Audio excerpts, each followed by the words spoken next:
Gold, trusted gold buyers. మీరు తాకట్టు పెట్టిన బంగారాన్ని విడిపించి ఈ రోజు ఉన్న మార్కెట్ ధరకు కొనబడను.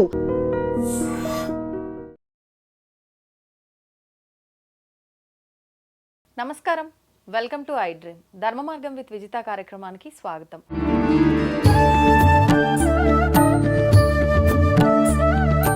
ప్రస్తుతం మనతో పాటు ఉన్నారు ప్రముఖ ఆధ్యాత్మికవేత్త ప్రొఫెసర్ సత్యనారాయణ మూర్తి గారు. ఇప్పుడు వారితో మాట్లాడి మరిన్ని విషయాలు తెలుసుకుందాం. నమస్కారం అండి. నమస్కారం అమ్మా విజిత. మనం చూస్తూ ఉన్నాం ఇప్పుడు ప్రస్తుతం ఉన్న వివాహ వ్యవస్థని. ఎటువంటి వివాహ వ్యవస్థ ఉన్నా కూడా మన హిందూ ధర్మం ప్రకారం ఏ రకంగా అయితే మ్యారేజ్ జరగాలో ఆ రకంగా జరుగుతూ ఉంది. కానీ ఇప్పుడు మనం చూస్తున్నది ఒకటే రకమైన వివాహ వ్యవస్థని. సృష్టి మొదలైన ప్రారంభంలోనే ఈ వివాహ వ్యవస్థతో పాటు ఇంకా కొన్ని రకాల వివాహ వ్యవస్థలు మన హిందూ ధర్మంలో ఉన్నాయి అని చెప్పి నేను విన్నాను. అది వాస్తవమా? ఏంటి అవి? కరెక్ట్, నువ్వు విన్నది కరెక్టే అమ్మా. మనుధర్మ శాస్త్రం ప్రకారం మనువు మనకి వివాహ వ్యవస్థని ఏర్పాటు చేశాడు under the directions of lord Shiva. అప్పుడు అందులో 8 రకాల వివాహాలు ఉన్నాయి.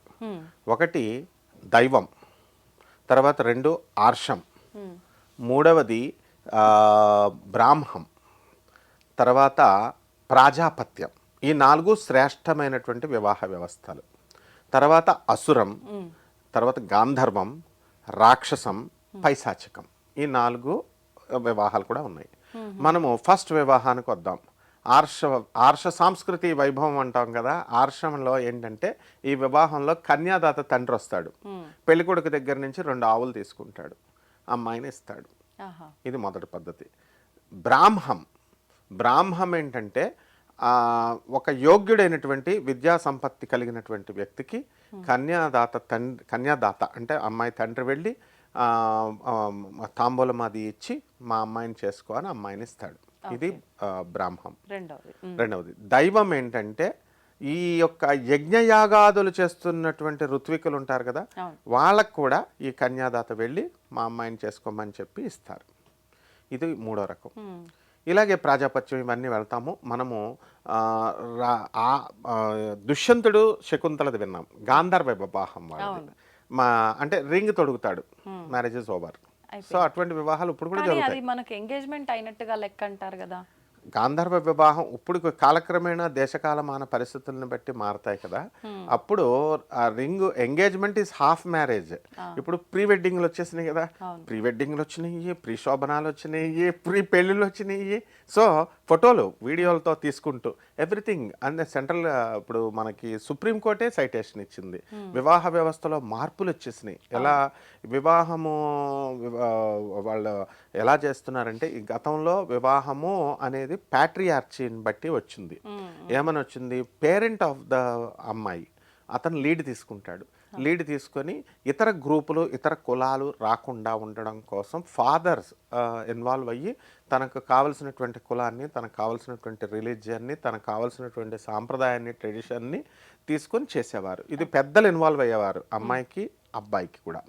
అలాగే మనకి ఈ యొక్క వివాహ వ్యవస్థలో గాంధర్వ వివాహాన్ని, లవ్ మ్యారేజెస్ని మనువు ఇతర సంఘ సంస్కర్తలంతా కూడా వ్యతిరేకించారు. ఆ కాలంలోనే వ్యతిరేకించారు.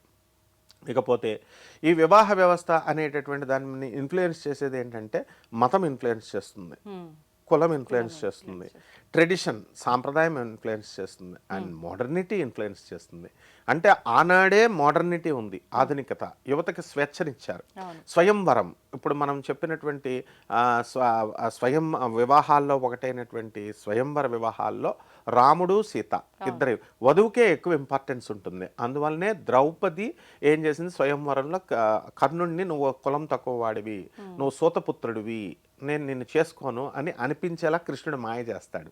ఎందువలన తను పుట్టిందే పాండవుల కోసం పుట్టింది.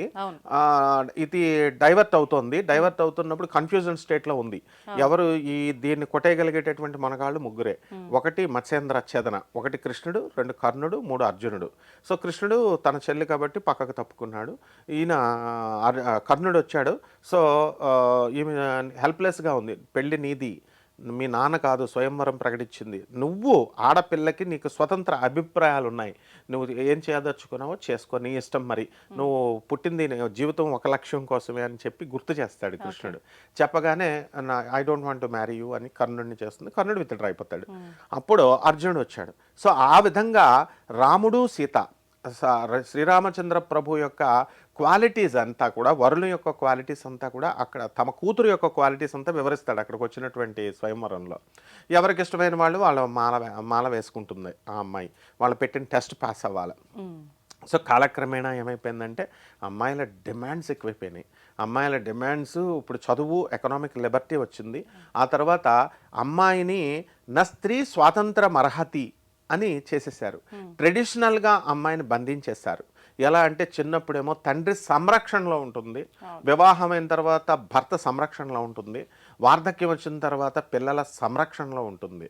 కాబట్టి తనకి పాపం సాంప్రదాయబద్ధంగా లిబర్టీ అనేది, స్వేచ్ఛ అనేది లేదు. ఆ తర్వాత ఎకనామిక్ స్వేచ్ఛ అనేది లేదు. భర్తను ప్రతి చిన్న విషయానికి డబ్బులు అడగాలి. So she is answerable. ఈ విధంగా ఉండేసరికి ఏమైందంటే అభ్యుదయ రాజా రామ్మోహన్ రాయ్ లాంటి వాళ్ళు వచ్చారు. అభ్యుదయ బెంటిక్ అని ఫారినర్ కూడా మనకు సపోర్ట్ చేశాడు. ఈ వివాహ వ్యవస్థల్లోనే లోపాలు కూడా ఉన్నాయి. చిన్నప్పుడు ఈ యొక్క సతీ సహగమనం, భర్త చనిపోతే వచ్చేది. ఆ తర్వాత పునర్వివాహం, వితంతు పునర్వివాహం చేసుకొని ఇచ్చేవారు కాదు. ఆ తర్వాత ఈ యొక్క బాల్య వివాహాలు, ఇవన్నీ కూడా 1855లో మ్యారేజ్ యాక్ట్ అనేటటువంటిది చేయబడింది. ఆ తర్వాత ఇండిపెండెన్స్ వచ్చిన తర్వాత ఒక్క వరకట్న నిషేధం మాత్రమే చేయబడింది 1961లో. సో వివాహ వ్యవస్థలో ఉన్నటువంటి వరకట్న అన్ని ఇప్పుడు ఐపీఎస్ ఆఫీసర్స్, ఐఏఎస్ ఆఫీసర్స్ ముఖ్యంగా వీళ్ళు ఇంప్లిమెంట్ చేసి జనానికి చూపించాలి. ఎవరు కూడా నేరము, వీళ్ళు తీసుకోవడము, కట్నం తీసుకోవడము తప్పే, కట్నం ఇవ్వడం కూడా నేరమే, రెండిట్లకి.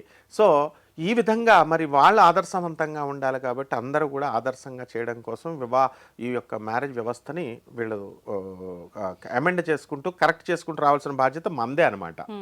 ఇకపోతే కొన్ని తెగల్లో ఉన్నాయి. ఎలా అంటే ట్రైబల్ ఏరియాల్లో భగినీ న్యాయం అని ఉంటుంది. అంటే హస్బెండ్ చనిపోతే కనుక మరిదిని చేసుకోవచ్చు. మరిది కొడుకుతో ఇక అదంతా మామూలుగా అప్పుడు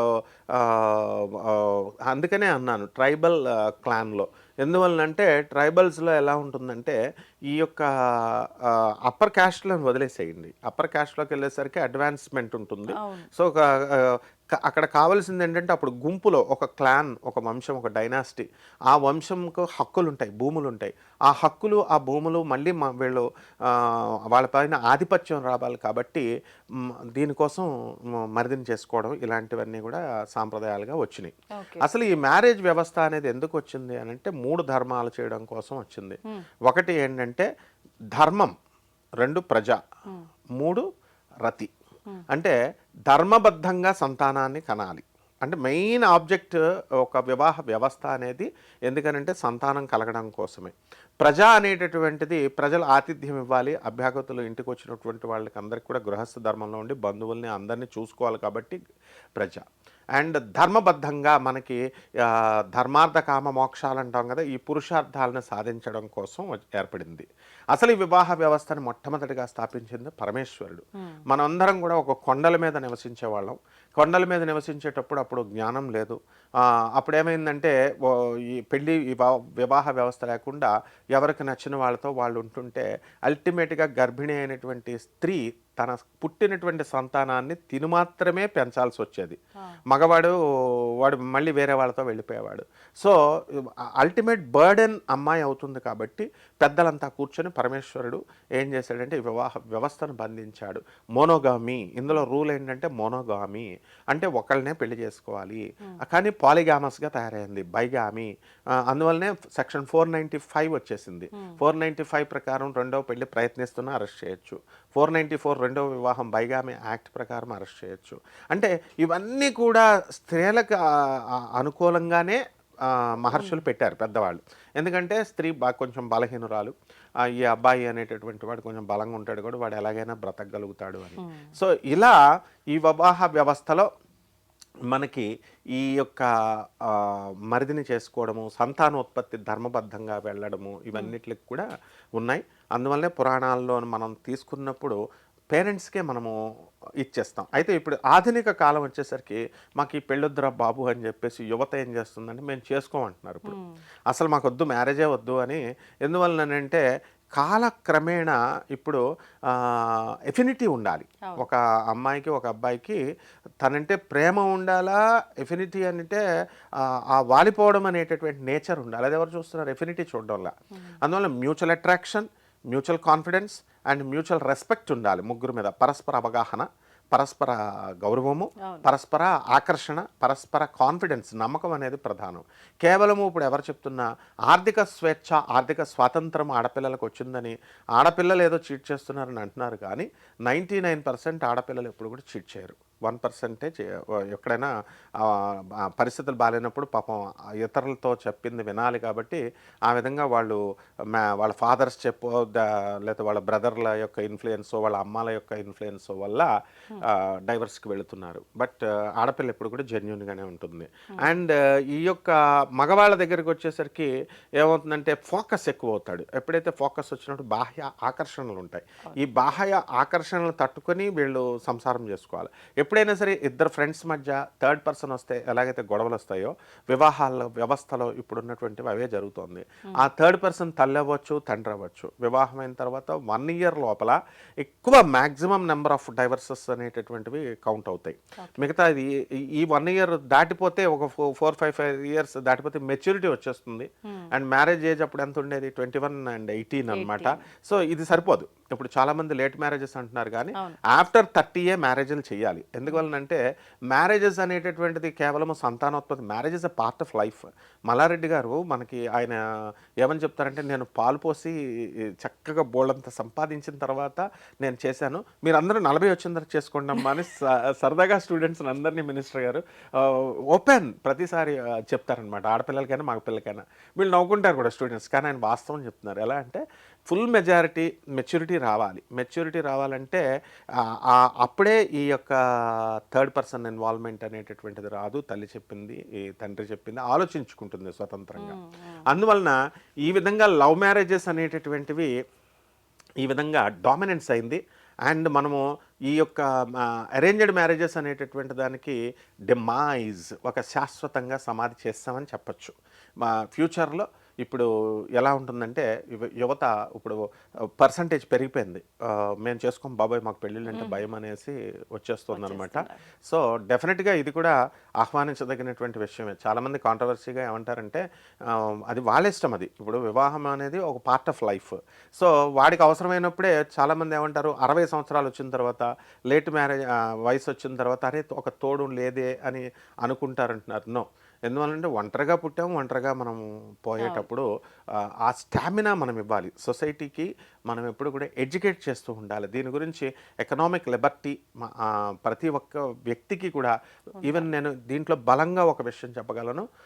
లార్డ్ కృష్ణ చీట్ చేసి రాధమ్మ తల్లిని వదిలేసి వెళ్ళిపోతాడు. వదిలేసి వెళ్ళిపోయినప్పుడు రాధమ్మ తల్లి బెంగ పెట్టుకుని సూసైడ్ చేసుకోవాలి. ఆమె ఎక్స్పాండెడ్, ఆమె తన పనులన్నీ కూడా విస్తృతంగా చేసేసింది. And she did not chase lord Krishna. ఆయన వెనకాల పడి నేనేమైపోతాను అనలా. కాబట్టి రాధమ్మ తల్లి ఆదర్శం. తనేంటో ప్రూవ్ చేసుకుంది, తను అనుకున్నది సాధించింది. కాబట్టి ప్రతి ఆడపిల్ల కూడా ఎవరైతే ఉన్నారో ఈ వివాహ వ్యవస్థలో డిస్టర్బ్ అయినటువంటి వాళ్ళు కానీ, లేకపోతే మ్యారేజ్ చేసుకోకుండా ఉండిపోతాను అనుకునేటటువంటి వాళ్ళు, ఒక లక్ష్యం కోసం ఉన్నవాళ్ళు, ఈ సొసైటీ చెప్పుద్ది, వాళ్ళు పామర జనం కాబట్టి మీకు ఇలాగా 60లో తెలుస్తుంది, లేకపోతే ఎందుకు ఇచ్చేస్తానంటారు. సో సుప్రీంకోర్టు కూడా సైటేషన్స్ ఇవన్నీ కూడా మనం హైకోర్ట్స్ ఇవన్నీ కూడా ఏం చెప్తున్నాయంటే, చక్కగా లెట్ దెమ్ లివ్. ఫస్ట్ మనిషి తన ఆశయాలను సాధించనియండి. సమాజాన్ని మంచిగా, సమాజం కోసం ఒక లక్ష్యం కోసం చేసుకోవడానికి వివాహ వ్యవస్థ పెట్టిందమ్మా. డిస్కరేజ్ అవ్వాల్సినటువంటి అవసరం లేదు. ధన్యవాదాలు. తవ్వండి, తవ్వుతూనే శివలింగం సరే దాన్ని అట్లా కప్పేసేయండి, చూపించదండి. Krishna is there. మూర్తి పూజ కాదు, సాక్షాత్ బ్రజేంద్ర నందన భగవాన్ ఉన్నారు మూర్తిలో. ఏమీ ఆశించకుండా ఆరాధించే వాళ్ళు కూడా ఉన్నారా ప్రభుజీ? నిజమైన భక్తి అంటే మనకు తెలియదు కాబట్టి.